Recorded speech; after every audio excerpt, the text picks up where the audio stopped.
कैसा लग रहा है? मजा आ रहा है ना देख के? आपको भी मन कर रहा होगा ना ऐसे जंगलों में गुजरने का, ऐसे वीडियोस बनाने का, लेकिन क्या करें, पैसों की प्रॉब्लम है।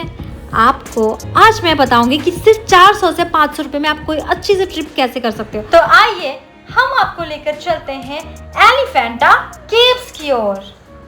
आपको मुंबई में अंधेरी स्टेशन या किसी भी स्टेशन से आपको चर्चगेट स्टेशन जाना है, जो कि 10 रुपये में लोकल ट्रेन में टिकट मिल जाएगी। उसके बाद आपको टैक्सी लेनी है शेयरिंग में 30 रुपये पर हेड गेटवे ऑफ इंडिया के लिए, और वहाँ पे आपको लेना है एंट्री गेट से टिकट एलिफेंटा केव के लिए, जो कि आपको 290 रुपीज़ में मिलेगा पर हेड, जिसमें रिटर्निंग टिकट भी इंक्लूडेड है। हम जा रहे हैं फेरी की ओर, तो आप लोग देख सकते हैं इधर से फेरी आती है, तो हम लोग जा रहे हैं वहाँ पे। सो लेट्स सी, अभी हम वो दिखाते हैं फेरी की ओर जाके। सो गेट 4 में हम एंट्री कर लिए हैं और वहाँ से हमने फेरी ले ली। और सबसे कमाल की बात ये है कि हर 15 मिनट में आपको यहाँ से बोट मिल जाती है। तो यहाँ पर 3:30 तक बोट चलती है लास्ट। आप देख सकते हैं हमें लाइफ जैकेट भी दिया गया है, हमारी सेफ्टी के लिए है। कोशिश करो आपकी सुबह एटलीस्ट 11 बजे तक आप बोट ले लो यहाँ से, क्योंकि आपको घूमने के लिए भी टाइम चाहिए। एटलीस्ट 3 to 4 आवर्स तो आपको चाहिए घूमने के लिए, तभी तो मज़ा आएगा, आराम से आप घूम सकते हो। एंड उधर से लास्ट बोट आती है गेटवे ऑफ इंडिया के लिए 5:30 या 6 बजे तक, वो वापस लेके चलती है सबको।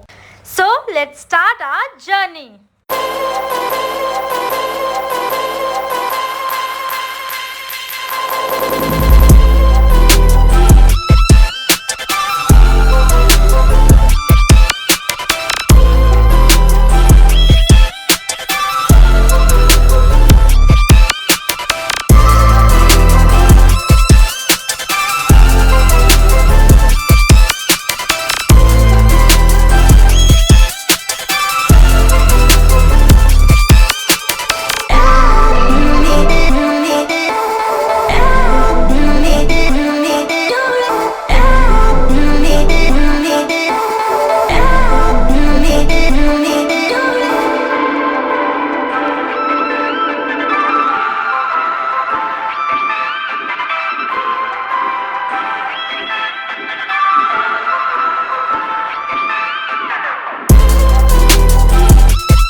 फाइनली हम पहुंच गए हैं इतने देर यात्रा करने के बाद। So it took 40 to 60 minutes to reach here.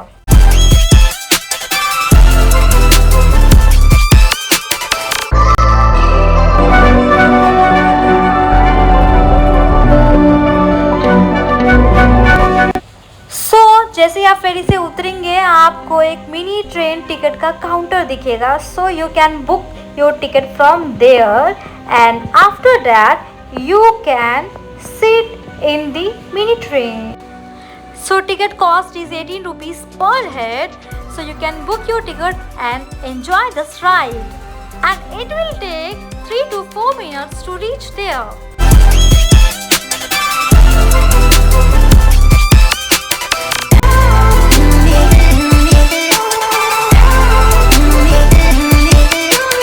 बहुत सारे शॉप्स भी हैं हैट्स के, और बहुत सारी चीज़ें मिलती है। तो मैंने हैट ख़रीदा 150 रुपीज़ में, एंड एक गॉगल लिया 100 रुपीज़ में।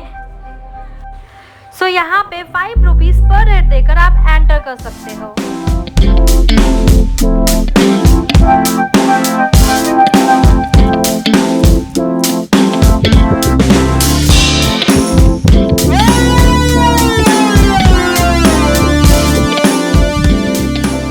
पूरे 120 सीढ़ियाँ चढ़ने के बाद हम पहुँच गए एलिफेंटा केव।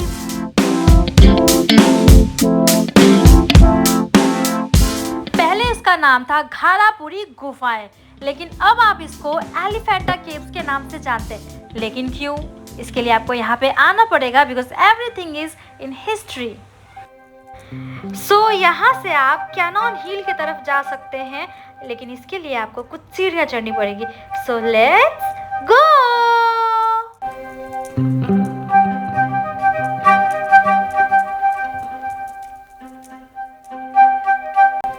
फाइनली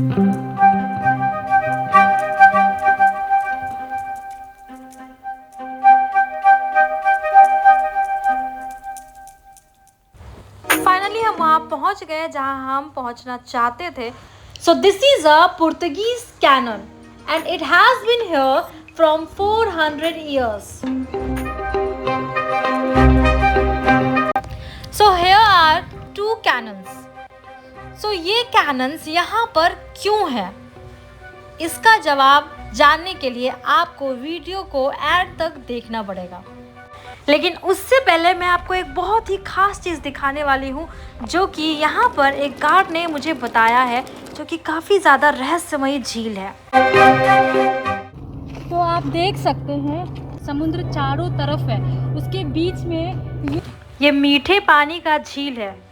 तो अब ये सोचने वाली बात है कि इतने खारे पानी के बीच में ये मीठी झील कहाँ से आई.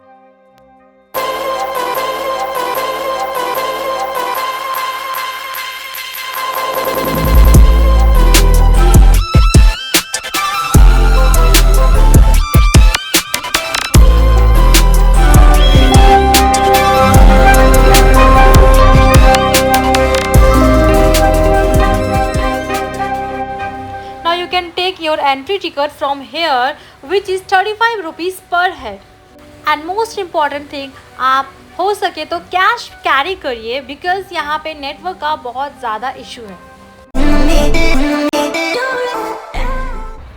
तो अब यहाँ से शुरू होती है गुफाएं. सो यहाँ पे 7 गुफाएं हैं. तो चलिए सबसे पहला जो गुफा है उसमें हम आपको लेकर चलते हैं. सो इस गुफा में शिव जी की कई सारी मूर्तियां. तो पहली मूर्ति है नटराज शिव की, जहाँ पे शिव जी को नृत्य करते हुए दर्शाती है. इस गुफा में 1500 से 1600 वर्ष पहले ये सारी मूर्तियों को स्थापित की गई है. यहाँ पर काफी ऊंचा अंदर में शिवलिंग भी है.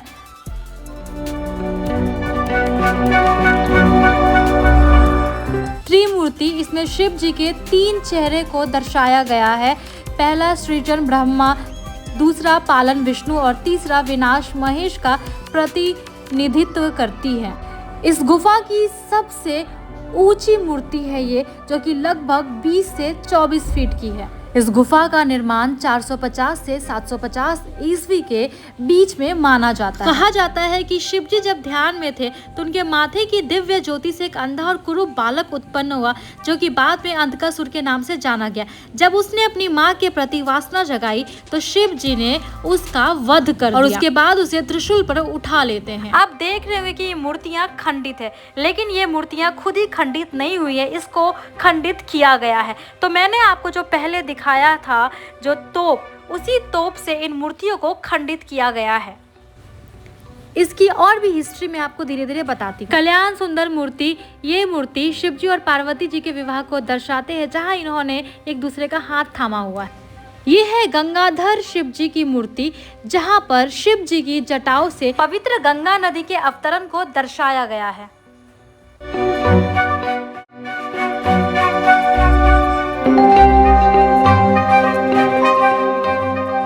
इसमें राक्षस राजा रावण को कैलाश पर्वत को उठाते हुए दिखाया. ये है महायोगी शिव, जहाँ पर शिव जी को योग करते हुए दर्शाया गया है. इतिहासकारों का मानना है कि इन्हें कलचुरी वंश के राजा कृष्ण प्रथम ने बनवाया था, जिसे पुर्तगालियों ने हिंदुओं की धार्मिक आस्था को ठेस पहुंचाने के लिए जानबूझकर खंडित कर दिया.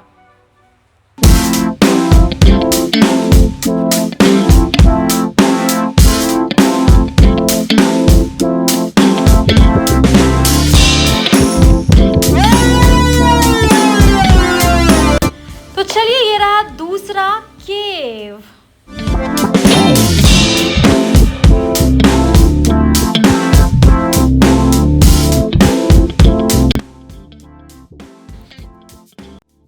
So here is a third cave.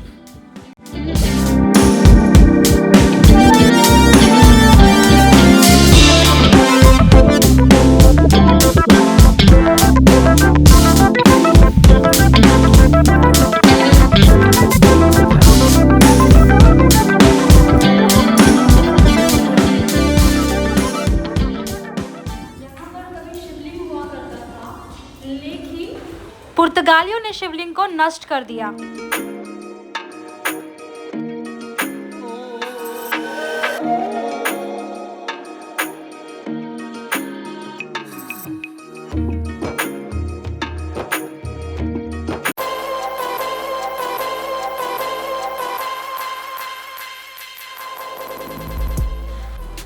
So here is a fourth cave.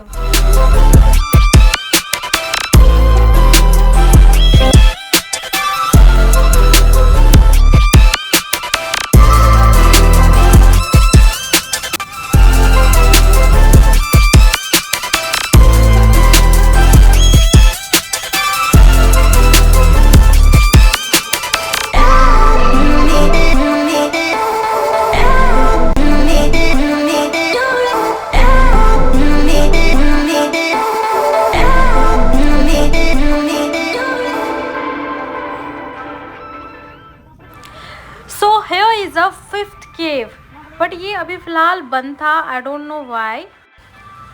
So अब हमने पूरा टूर कर लिया तो हम वापस जा रहे हैं एंड ये रही बहुत सारी शॉप्स यहाँ पे। अगर आप कुछ शॉपिंग करना चाहते हैं तो आप ख़रीद ले एंड ये रीज़नेबल प्राइस में यहाँ पे चीज़ें मिलती है, बहुत ज़्यादा हाई भी नहीं है प्राइस, आप ले सकते हो यहाँ पे।